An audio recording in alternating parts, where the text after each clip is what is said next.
Why do you think that so many people are not willing to make that distinction and then to make that decision to separate themselves from that?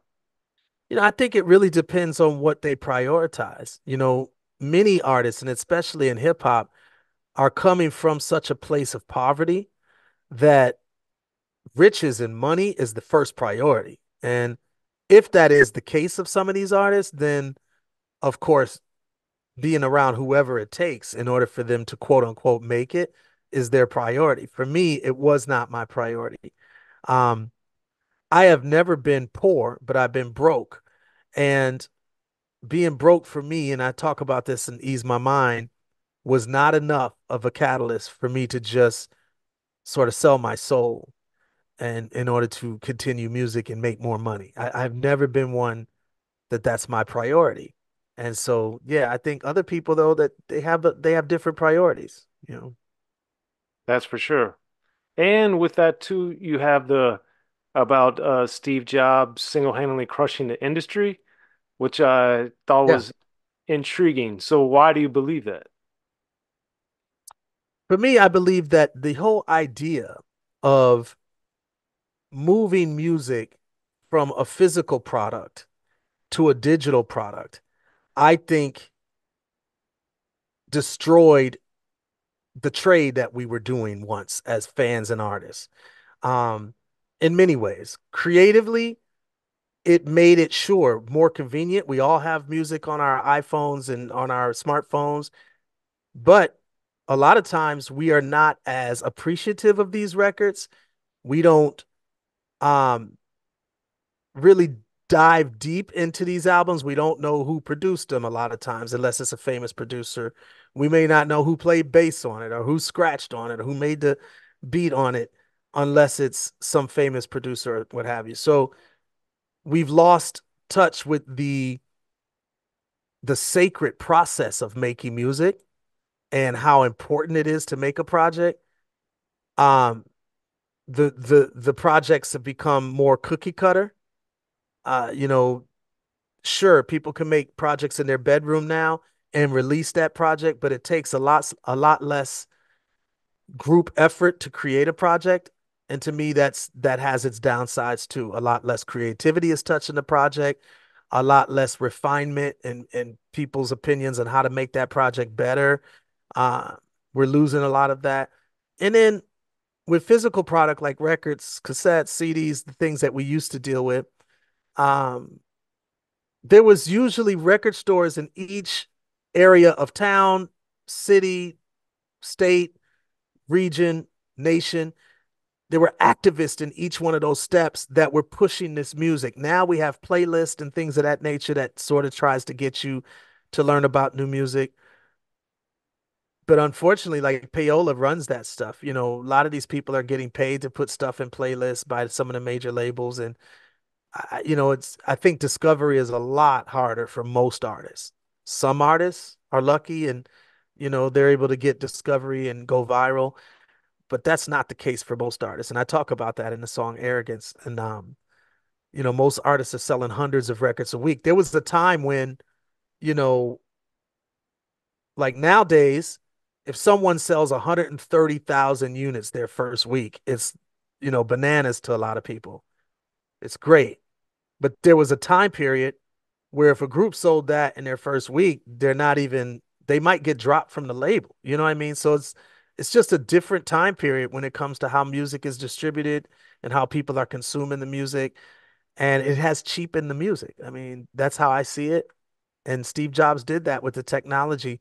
Not to mention, as far as sales are concerned, never in the history of the music industry did anybody take 30% of every sale of a record. So when you go back in time, a manager usually made anywhere from 10 to 20% of an artist's career money.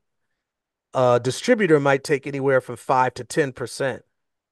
No one no one entity took 30% of every sale other than the record label itself, but like there was just no. And so Apple does that. Apple takes 30% right off the top.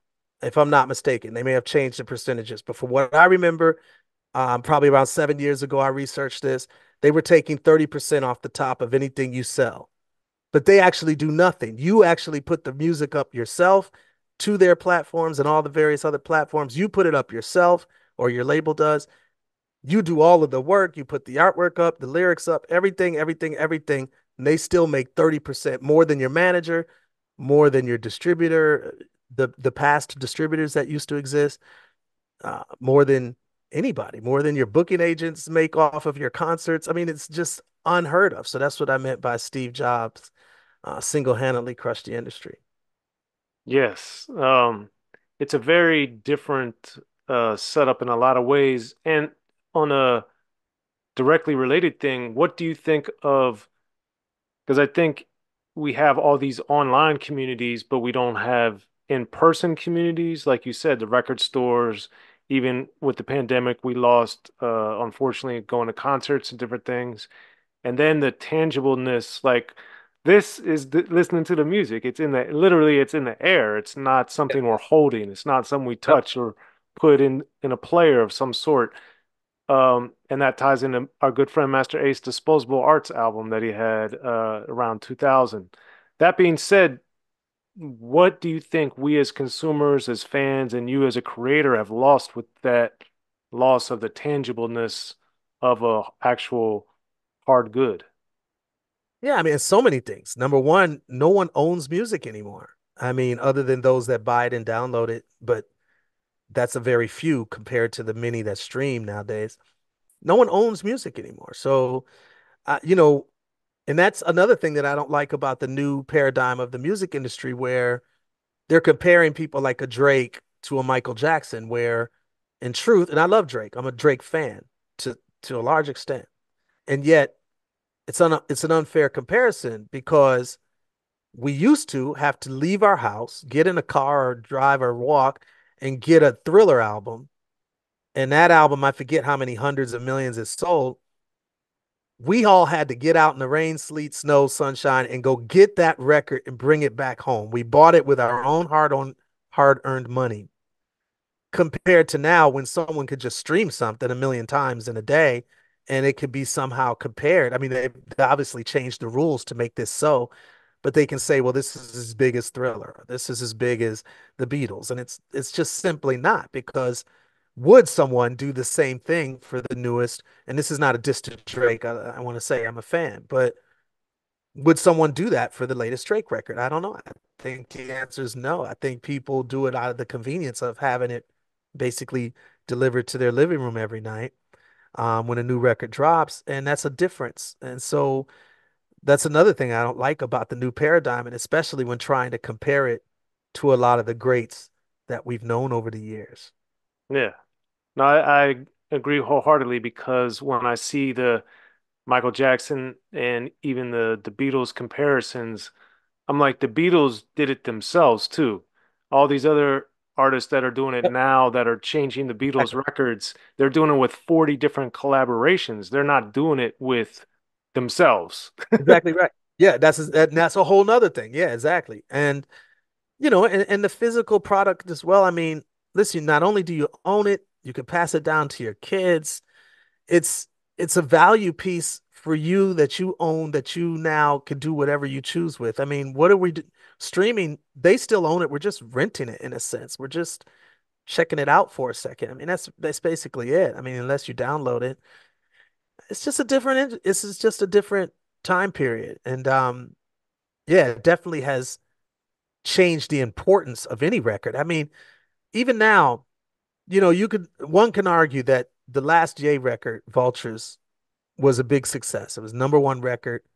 And this week, we're not even talking about it. Like, at least in my opinion, the most of the world has now left that record. I think it came out a month ago. I'm not sure, 2, 3 weeks ago. It's now no longer about that. Maybe this week it's about the Kendrick, guest spot on the Metro Boomin and Future record. I'm not sure, but like my point is, these things become so disposable so quick. I mean, let's say this they worked on that project for a year. Well, it only has breath like real oxygen coming to it for a week, 2 weeks tops, and now whatever happens next 2 weeks, that's taking over the spotlight. It didn't used to be that way. Thriller could have a year on the charts, maybe even more than a year. I mean, I was going to say years. yeah, years, decades even, on the charts and a relevant record for quite a long time, So I understand that some of these records will have a longer life too, but not necessarily in the conversation. That's what I mean. I mean, they may stay on the charts for quite a while. Who knows? Again, the way they're doing charts is so different now that it's a little tough to compare. But yeah, I just feel like there's just a different energy about the value of these projects.